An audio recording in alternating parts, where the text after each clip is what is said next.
샬롬, 우리 하나님께서 오늘도 저와 여러분들 붙드시고 주님의 증인으로, 복음의 증인으로 써주시기 바랍니다. 오늘 하나님께서 우리에게 주신 말씀은 사도행전 10장 17절에서 33절까지의 말씀입니다. 복음은 사람을 통해서 전해져요. 믿는 사람들, 예수를 경험한 사람들을 통해서 복음이 확장되는 거예요. 복음은 확장해야 돼요. 내 안에만 있어서는 안 되죠. 그러니까 예루살렘 교회가 스데반이가 순교하며, 스데반 집사가 순교하면서 흩어지니라 그랬잖아요. 이것은 우리 주님의 비전이면서 계획이기도 합니다. 예, 흩어져야 돼요. 예, 그래서 만민의 복음이 되어야 하거든요. 이게 바로 사도행전 1장 8절 아니겠어요? 예루살렘과 온 유대와 사마리아와 땅끝까지 복음이 전해져야 되는 거예요. 믿는 사람들을 통해서. 그러니까 이 땅의 교회의 사명은 어떤 거냐면, 복음을 받은 사람들이 이 땅에서 복음을 누리는 공동체고, 예배와 기도의 응답과 또 섬김을 통해, 사랑을 통해서, 그 다음에 증인 공동체예요. 교회는 증인 공동체. 예수님이 증인들이라고 하잖아요. 가서 전하라고만 하잖아요. 증인해라. 증인이라고 하는 것은 어떤 거예요? 증인의 자격은 현장에서 어떤 사건을 경험한 사람이에요. 직접적으로 들었던가, 당사자를 만났던가. 여러분, 이것이 바로 기독교 복음이에요. 이 기독교 복음은, 기독교 신앙은 뭡니까? 이게 지적인 동의가 아니에요. 머리로 알고 이해하기 때문에 믿는 거 아니에요. 만남의 사건이에요. 그러니까 증인해야 되는 거예요. 증거해야 되는 거예요. 증인 서는 거죠. 예, 여러분, 저와 여러분들은 증인입니다. 복음의 좋은 통로, 예수님께서 이 땅에 다시 오시는 순간까지 이 일을 계속해서 저와 여러분들을 통해서 민족과 열방이 주께로 돌아오는 것은 예수님의 꿈입니다. 이 일에 저와 여러분들이 정말 좋은 동력자가 되고 협력자가 될 수 있으면 정말 좋겠습니다. 자, 오늘 본문 말씀도 바로 그런 차원에서 봐야 합니다. 복음이 이렇게 흘러가고 있습니다. 지금 예루살렘과 원주대 지역과 그 다음에 사마리아 넘어왔죠. 그 다음에 고넬료라고 하는 사람은 이방인이라고 하는데 저와 여러분들이 좀 관심 가져야 돼요. 주목할 필요가 있어요. 이방인입니다. 이 이방인이 예수를 믿어서 구원받는 이 같은 역사를 통해서 복음이 만민의 복음이다. 누구든지 믿으면 구원받는 거다. 이것을 지금 경험시켜 주시는 거예요. 이게 복음이다. 누구나 믿으면 구원받는 게 복음이다. 온 세상을 위한 복음이다. 근데 유대인들은 그런 생각을 갖고 있었잖아요. 선민의식, 어떤 그들만이 가지고 있는 신앙과 전통을 통해서 상당히 폐쇄적인 그런 생각들을 갖고 있었던 사람들이 바로 유대인들. 유대인들 가운데 개종한 예수 믿는 사람, 예수님의 제자들을 비롯해서 사람들은 역시 그런 어떤 폐쇄적인 생각을 갖고 있었던 겁니다. 이것들을 깨는 거예요. 복음은 문화와 전통을 깨뜨려 버립니다. 그리고 들어가서 구원하는 거죠. 베드로가 이방인의 구원을 통해서 정말 성령께서, 우리 주님께서 정말 구원하시는 이 대상과 범위가 온 세상이라고 하는 것을 경험하는 그런 사건이 바로 고넬료가 예수 믿는 사건이에요. 자, 이 사건을 친히 주도하시는 분이 바로 성령님이세요. 앞에서 천사가 그러는데 천사와 성령이 혼용돼요. 성령으로 이해하면 좋을 것 같아요. 성령께서 제9시 기도 시간에 고넬료에게 환상을 보내죠. 보이죠? 욥바에 있는 베드로를 초청하라. 그래서 순종해서 신실한 종 두 사람을 욥바에 보내지 않습니까? 피장이 시몬의 집에 유숙하고 있는, 가서 문을 두드리는데 동시에 베드로를 찾는다는 소리를 듣고 깊이 하늘에서 내려온 이 보자기 환상을 생각하는 거예요. 3번씩이나 부정한 보자기 안에 들어있는 부정한 짐승들. 유대인들은 정말 먹으면 큰일 나는, 접촉하면 안 되는 그런 부정한 짐승. 잡아먹어라, 잡아먹어라 3번씩이나.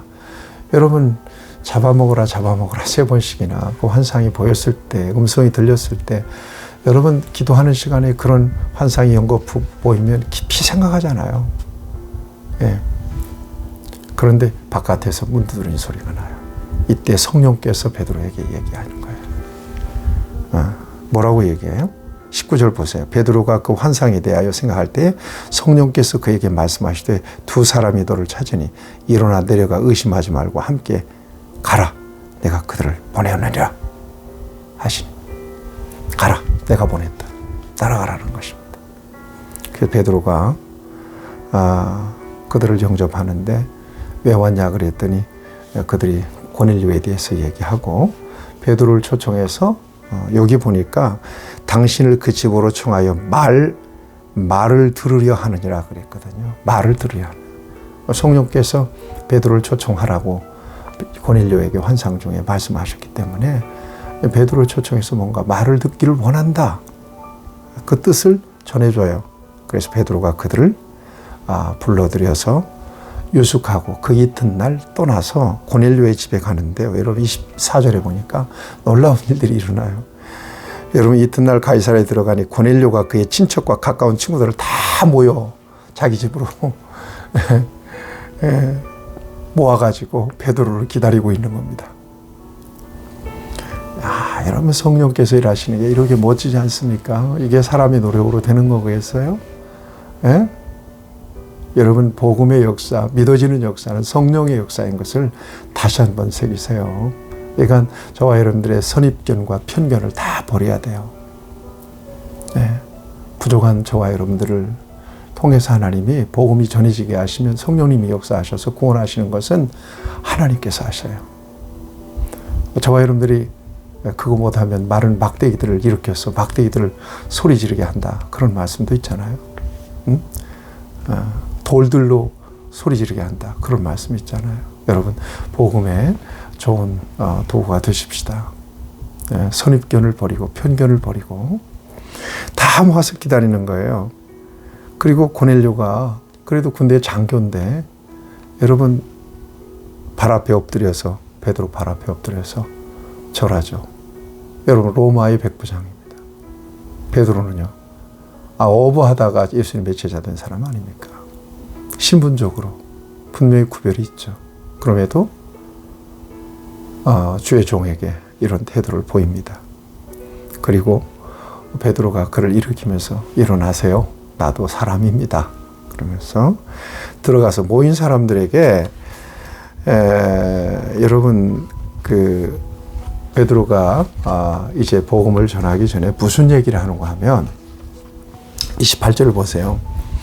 유대인으로서 이방인과 교제하며 가까이 하는 것이 위법인 줄은 너희도 알거니와 하나님께서 내게 지시하사 아무도 속되다 하거나 깨끗하지 않다 하지 말라 하시기로 부름을 사양하지 않고 왔노라. 묻노니 무슨 일로 나를 불렀냐 그래요. 여러분 생각해 보세요. 이 베드로의 이 말이 이게 일반적인 유대인들의 생각입니다. 이방인과 교제하는 것은 죄예요. 예수 믿는 사람들도 그랬다는 거예요. 베드로조차도 지금 그런 생각 갖고 있잖아요. 근데 주님은 그걸 그 편견을 복음 안에서 깨뜨려야 된다는 거죠. 그 선입견도 깨뜨리는 거예요. 신분도 지역도 사람도 다 복음 안에서는 무너지는 거예요. 전부 다. 복음 안에서 하나님과 1대1로 만나는 거예요. 이게 이제 구원의 역사예요. 무슨 일로 나를 불렀냐고 그러니까 30절에 보면 나흘 전 이맘때 그가 기도하던 가운데 환상 가운데 정말 그 성령의 감동하심을 따라 이렇게 베드로를 초청하라고 하는 그 모든 상황을 다 이야기합니다. 그리고 이런 얘기예요. 오셨으니 참 잘했습니다. 이제 우리는 주께서 당신에게 명하신 모든 것을 듣고자 하여 하나님 앞에 있나이다. 아주 겸손한 그런 자세입니다. 여러분 이것이 바로 우리가 말씀 앞에서의 자세가 돼야 되고요. 말씀을 들을 때 예비자의 어떤 자세가 돼야 되고요. 하나님 앞에서의 자세가 돼야 된다고 생각합니다. 들을 준비가 됐잖아요. 여러분, 말씀은 그 자체로 생명이에요. 근데 들을 준비가 안 돼 있으면 그 사람은 은혜가 안 돼. 네, 고넬료를 통해서 여러분 배우세요. 자, 말씀하세요. 성령께서, 주께서 당신에게 명하신 모든 것을 듣고자 합니다. 자, 말씀하십시오. 우리가 다 하나님 앞에 있나이다 그러잖아요. 여러분, 참 이 표현이 굉장히 은혜로워요. 지금 베드로 앞에 있지, 상황을 보면 하나님 앞에 있는 건 아니잖아요. 그런데 고넬료가 하나님 앞에 있다고 얘기하는 거예요. 하나님 앞에서 베드로를 통해서 주시는 말씀을 듣겠다는 것입니다. 자, 여기까지 오늘 본문인데요. 오늘 본문 속에서 여러분 무엇을 여러분들의 마음속에 깨닫게 되고 어떤 은혜가 있습니까? 이해가 잘 안 돼도 성령의 감동하심을 따라 순종하게 되는 역사, 이 같은 역사를 통해서 영원히 구원받게 되는 이 역사를 오늘 저와 여러분들에게 보여주고 있습니다. 하나님은 이 같은 역사를 통해서 저와 여러분들을 정말 복음의 도구로 쓰시길 원하십니다. 여러분, 그 주님의 부르심과 성령의 감동에 저와 여러분들이 어떤 형태로든 응답할 수 있어야 될 것입니다. 뭐 그냥 다 포기하고 복음 전도자로 나가서 전도하라, 그것도 좋겠지만 여러분들의 삶의 자리에서 그 누군가에게 복음의 영향을 주고 또 복음의 증인으로서 쓰임받을 수 있다면, 성령의 도구가 될 수 있다면 여러분, 저와 여러분들을 통해서 정말 귀한 영혼들이 구원받게 되고 저와 여러분들을 통한 하나님의 구원의 목적이 아름답게 이루어지는 주님의 좋은 동력자로 쓰임받을 수 있을 거라고 믿습니다. 충실히 잘 감당하실 수 있는 저와 여러분들이 되기를 바랍니다. 좋으신 아버지 하나님, 오늘도 우리를 통해서 주님께서 예비하신 영혼들을 구원하는데 정말 귀한 도구로 쓰여지기를 원하며 성령께서 감동하시고 우리를 붙잡아 주시기를 원합니다. 예수님의 이름으로 기도합니다. 아멘. 여러분, 오늘도 은혜 충만하시기 바랍니다.